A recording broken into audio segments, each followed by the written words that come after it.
Good morning tailors. So, ఎలా ఉన్నారు అందరూ? సో, మార్కెట్‌లో ఈరోజు చూసుకుంటే మనకు నియర్ బై 500 పాయింట్స్ మనకు గ్యాప్ అయితండి. సో, మార్కెట్‌ల మళ్ళీ సెల్లింగ్ ఉండండి. ఈరోజు యాక్చువల్లీ గ్యాప్ డౌన్ అవ్వాలా. సో, గ్యాప్ డౌన్ కూడా మార్కెట్ డ్రాగెస్ట్ గ్యాప్ అవుతుంది. సో, గ్యాప్ అప్ వల్ల మనకి ఇండికేషన్ ఏందంటే మార్కెట్‌లో ఈరోజు ఖచ్చితంగా అప్ సైడ్ ఉన్న తర్వాతకి మార్కెట్‌లో ఫర్దర్‌గా డిసిషన్ తీసుకోవచ్చు గానీ, డైరెక్ట్ ఈరోజు సెల్లింగ్ అయితే ఉండదండి. ఎందుకంటే ఆల్రెడీ ఎవరైతే సెల్ చేశారో సో, ఆల్మోస్ట్ వీళ్ళు ఎగ్జిట్ అయ్యి ఉంటారు. సో, మళ్ళీ మార్కెట్ సెల్లింగ్ రావాలంటే యాక్చువల్లీ గ్యాప్ డౌన్ అవ్వాలి. ఎందుకంటే ఇక్కడ ఎవరైతే సెల్లర్స్ ఉన్నారో సో, వాళ్ళంత ఫాస్ట్‌గా ఎగ్జిట్ అవ్వరు. సో, 50,500 పైన మనకు మార్కెట్ హోల్డ్ చేస్తే, మళ్ళీ కొత్త బయర్స్ వచ్చి మళ్ళీ మార్కెట్‌లో అప్‌సైడ్ తీసుకొచ్చే ఛాన్స్ ఉంటదండి. సో, ఈరోజు అయితే సెల్లింగ్ అయితే ఉండదండి. సో, చూద్దాం మనం బయింగ్ చేసే ప్లాన్‌లోనే ఉందాం. ఒకవేళ సెల్లింగ్ ఉన్నా డ్రాగెస్ట్ సెల్లింగ్ ఉండదు. జస్ట్ కరెక్షన్ వచ్చే ఛాన్స్ ఉండొచ్చు గానీ, డ్రాగెస్ట్ మళ్ళా నిన్నటిలాగా గ్యాప్ డౌన్ అయ్యి, నిన్నటిలాగా ఫాస్ట్‌గా అయితే ఏం పడదు. సో, మార్కెట్ అయితే హోల్డ్ చేస్తదండి ఈరోజు. Let's see. సో, ఇక్కడ ఎవరైతే మనం బై చేసి ఉంటారో వీళ్ళందరూ మార్కెట్‌లో గ్యాప్ డౌన్ అయిన తర్వాతకి గ్యాప్ అయిన తర్వాతకి మార్కెట్‌లో వీళ్ళందరూ ప్రాఫిట్‌లోకి వచ్చేస్తారండి. సో, వీళ్ళని టార్గెట్ చేయాలంటే ఇంత ఫాస్ట్‌గా పడే ఛాన్స్ అయితే ఉండదు. సో, అప్పుడు ఏం చేస్తాం మార్కెటు స్మాల్ గ్యాప్ అప్ గాని, లేదా ఫ్లాట్ గాని ఓపెన్ చేసేసరికి మార్కెట్ రిజెక్ట్ అయితే సో, వీళ్ళందరూ ఎగ్జిట్ అయిపోతారు. సో, మళ్ళా పానిక్ సెల్లింగ్ వచ్చే ఛాన్స్ ఉంటది.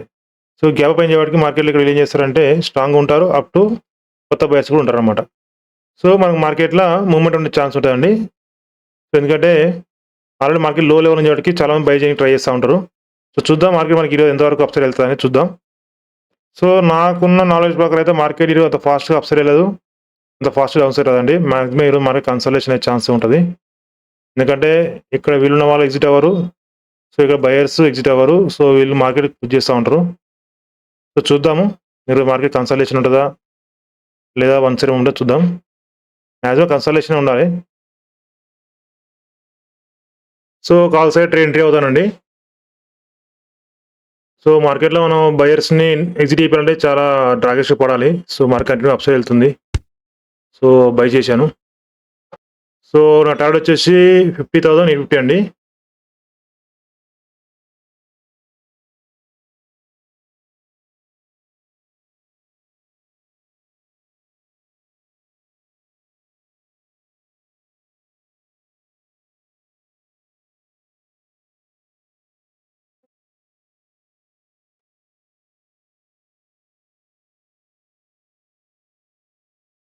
ప్రీమియమ్స్‌లో చాలా వాలటాలిటీ ఉందండి. విక్స్ వచ్చేసి 20 అబోవ్ ఎళ్ళిపోయాయి. సో, ఒక్కొక్క క్యాండిల్ 1000, 2000 ప్రాఫిట్, 2000 లాస్ చూపిస్తుంది. సో, హెవీ వాలటాలిటీ ఉంది. వస్తే అలాగే ప్రాఫిట్ వస్తది. పోతే అలాగే ఎళ్ళిపోతది. సో, విక్స్ ఎక్కువ ఉన్నప్పుడు ప్లస్ ఉంటది, మైనస్ ఉంటది. చూసుకొని చేసుకోవాలి. మాక్సిమం తక్కువ స్టాప్ లాస్ పెట్టుకొని చేసుకుంటే బెటర్ అండి. ఎందుకంటే మనం ఒకవేళ ఎగ్జిట్ అవుదామనే ఛాన్స్ కూడా ఇయ్యకుండా లాస్ అలా వచ్చేస్తది. ప్రాఫిట్ కూడా అలాగే వస్తది. లో లెవెల్ ఎంట్రీ అవ్వాలి. తక్కువ స్టాప్ లాస్ తోటి ట్రేడ్ చేస్తే బెటరు. 50,600కి వస్తే ఎగ్జిట్ అవుతానండి నేను. ఎందుకంటే మార్కెట్ డార్కెస్ట్ పడుతుంది. మార్కెట్ హోల్డ్ చేస్తే మనకు స్కోప్ ఉండేకి అప్ సైడ్ వెళ్తాం ఛాన్స్. సో, అంత డ్రాగెస్ట్ క్యాండిల్ పడిందంటే మార్కెట్‌లో ఇంకా పడే ఛాన్స్ ఉంటదండి. సో, ఎగ్జిట్ అవుతాను ఇక్కడ. సో, మార్కెట్ డ్రాగెస్ట్ పడిపోతుందండి. చూస్తాను మళ్ళీ ట్రేడ్ దొరికితే తీసుకుంటాను. ఎంట్రీ అవుతాను పుట్ సైడ్. ఓకే.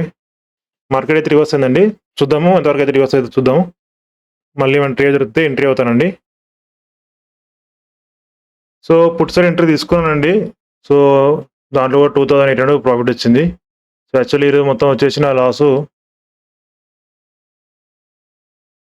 ₹123 అండి. మార్జిన్ చూసుకున్నట్టయితే మనకు లాస్ వచ్చేసిందండి. 3,000 అరౌండ్. అండ్ నెక్స్ట్ నేను పుట్ సైడ్ ఎంట్రీ అయ్యాను. సో, దాంట్లో ప్రాఫిట్ వచ్చింది. యాక్చువల్లీ ఎంట్రీ ఎక్కడ తీసుకున్నానంటే సో, 951 దగ్గర ఎంట్రీ తీసుకున్నాను. సో, రికార్డు కాలేదు. రికార్డ్ చేస్తున్నాను అనుకున్నాను. సో, రికార్డ్ పాజ్ చేసి ట్రేడ్ చేశాను. తీరా చూస్తే ఆ రికార్డ్ పాజ్‌లోనే ఉందండి. ప్లే చేయలేదు. సో, అందుకని మళ్ళీ ఇక్కడ రీప్లే చేసి చూపిస్తున్నాను. 50,500 బ్రేక్ అయినాక పుట్ సైడ్ పొజిషన్ తీసుకున్నానండి. సో, నా టార్గెట్ వచ్చేసి 50,150 అనుకున్నాను. 50,200 ఆర్ 150 అనుకున్నాను. సో, మార్కెట్‌లో మనకు ఫాల్ అయింది. సో, నెక్స్ట్ రిట్రేస్‌మెంట్ అయింది. మళ్ళీ వెయిట్ చేసి పడతాదనుకున్నాను. సో, మార్కెట్ మళ్ళీ డబుల్ బాటమ్ వచ్చేసరికి సో, నాకు ప్రాఫిట్ మళ్ళీ తగ్గుతుందండి. సో, 6,000 దాకెళ్ళింది. మళ్ళీ మార్కెట్‌లో ప్రాఫిట్ తగ్గేసరికి సో, ఎందుకైనా మంచిది మనకు మళ్ళీ మార్కెట్ రివర్స్ అవుతుండొచ్చు అనుకోని ఎగ్జిట్ అయ్యాను. సో, మళ్ళీ ట్రేడ్‌లు ఏమి చేయలేదిగ. సో, అందుకని మీకు లాస్ట్ మొమెంట్‌లో మీకు మళ్ళీ రికార్డ్ చేసి చూపిస్తున్నాను. సో ఇక్కడ యాక్చువల్లీ ఇక్కడ ఛాన్స్ దొరికింది నాకు చేద్దామని. సో మళ్ళీ ఈ ట్రెండ్ లైన్ బ్రేక్అవుట్ అయిన తర్వాతకి మార్కెట్‌లో మళ్ళీ ఇక్కడ కూడా ట్రేడ్ చేద్దాం అనుకున్నాను. సో చేయలేదు. ఎందుకు చెప్తున్నానంటే సో నా లాస్ అయినా గానీ, నా ప్రాఫిట్ అయినా గానీ డైలీ 1 ఆర్ 2 కంటే ఎక్కువ ట్రేడ్ చేయనండి. సో నాకు ఇప్పుడున్న నా రిస్క్ అండర్‌లోనే ఉంది. ఇప్పుడు నాకు వచ్చేసి నో లాస్ నో ప్రాఫిట్‌లో ఉన్నాను. సో అందుకనే ఇవేం ట్రేడ్‌లు మళ్ళీ నెక్స్ట్ ఏం ట్రేడ్‌లు చేయలేదని చూపియనీకి మీకు సో రికార్డ్ చేసి చూపిస్తున్నాను. సో యాక్చువల్లీ ఇంకోటి నిన్న కూడా ట్రేడ్ చేశానండి. సో నిన్న ప్రాఫిట్ వచ్చింది. నిన్న వేరే జర్నీలో ఉండి రికార్డ్ చేయలేదు. సో నిన్న చూసుకుంటే నాకు 6,000 ప్రాఫిట్ వచ్చిందండి. 6,200. సో నిన్న జర్నీలో ఉన్నాను. సో అందుకే రికార్డ్ చేయలేదు. సో నిన్న 6,200 ప్రాఫిట్ వచ్చింది. సో నా చార్జెస్ వచ్చేసి ₹300.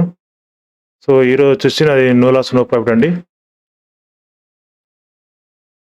సో ఇక ట్రేడ్ చేయను ఇక. సో ఇప్పుడు నెక్స్ట్ వచ్చేసి మార్కెట్ మూవ్‌మెంట్ ఎటువైపు ఉంటదంటే, సో ఇప్పుడు నెక్స్ట్ వచ్చేసి మార్కెట్‌ల ఇప్పుడు ఇక్కడ ఎవరైతే మార్నింగ్ 50,800 దగ్గర సెల్ చేసి ఉంటారో, సో వాళ్ళందరూ ఎగ్జిట్ అయిపోయారు. సో మార్కెట్‌లో ఎవరైతే బై చేసి ఉంటారో నిన్న, సో నిన్న ఎవరైతే మార్కెట్‌లో బై చేసి ఉంటారో ఈ లెవెల్‌లో, సో గ్యాప్ పోయిన తర్వాత మార్కెట్‌లో మంచి ప్రాఫిట్‌లు వచ్చుండొచ్చు. సో ఈ రీట్రేస్‌మెంట్‌లో ఏదైతుందో చాలామంది గానీ, కొంతమంది గానీ ఎగ్జిట్ అయి ఉంటారు. సో ఇప్పుడు మార్కెట్ ఈ మూవ్‌మెంట్ చూసి ఏం చేస్తారంటే, సో ఇక్కడున్న బయర్స్ అందరూ ఇక్కడ 50,000 కింద ట్రైలింగ్ స్టాప్ లాస్ పెట్టుకునే ఛాన్స్ ఉంటది. సో ఒకవేళ నెక్స్ట్ మనకి 50,000 బ్రేక్ అయింది అంటే మార్కెట్‌లో, సో మార్కెట్‌లో మళ్ళీ కంటిన్యూ ఫాలో అయ్యే ఛాన్స్ ఉంటది. సో 50,000 బ్రేక్ అయినంత వరకు మార్కెట్‌లో మనం అప్ సైడ్ ఉండే ఛాన్స్ ఉంటది. సో ఈరోజు 51,000 బ్రేక్ అయిద్దనైతే నాకు అనిపించట్లేదండి. ఎందుకంటే ఇక సెల్లర్స్ స్ట్రాంగ్ ఉన్నారు. సో వాళ్ళు కూడా ప్రాఫిట్‌లో ఉంటారు. సో వాళ్ళు కూడా ఒకవేళ 51,000 దగ్గర ట్రైలింగ్ స్టాప్ లాస్ పెట్టుకున్నా గానీ, లేదా 51,000 బ్రేక్ అయినా గానీ, మార్కెట్‌లో వీళ్ళు కూడా ఎగ్జిట్ అయ్యే ఛాన్స్ ఉంటది కాబట్టి మార్కెట్‌లో మళ్ళీ అప్ సైడ్ అయ్యే ఛాన్స్ ఉంటది. ఇటు 51,000 బ్రేక్ అయ్యేంత వరకు మనకు డ్రాగెస్ట్ బయింగ్ ఉండదు. ఇటు 50,000 బ్రేక్ కానంత వరకు డ్రాగెస్ట్ మన సెల్లింగ్ ఉండదండి. చూద్దాం మనకి రేంజ్ బౌండ్ ఎప్పుడైతే బ్రేక్ అయిద్దో అప్పుడు మనకు డ్రాగెస్ట్‌గా మూవ్‌మెంట్ ఉండే ఛాన్స్ ఉంటదండి. ఓకేనా, మీకేం డౌట్స్ ఉంటే కామెంట్ సెక్షన్‌లో కామెంట్ చేయండి. మీకు అందరికి రిప్లై ఇస్తాను. ఓకే. థాంక్ యూ అండి. Thank you very much. నా లైవ్ మీకు నచ్చినట్లయితే ప్లీజ్ లైక్ చేయండి, షేర్ చేయండి, సబ్స్క్రైబ్ చేసుకోండి. అలాగే ఆల్ నోటిఫికేషన్ ఆన్ చేసుకోండి. థాంక్ యూ అండి. బై.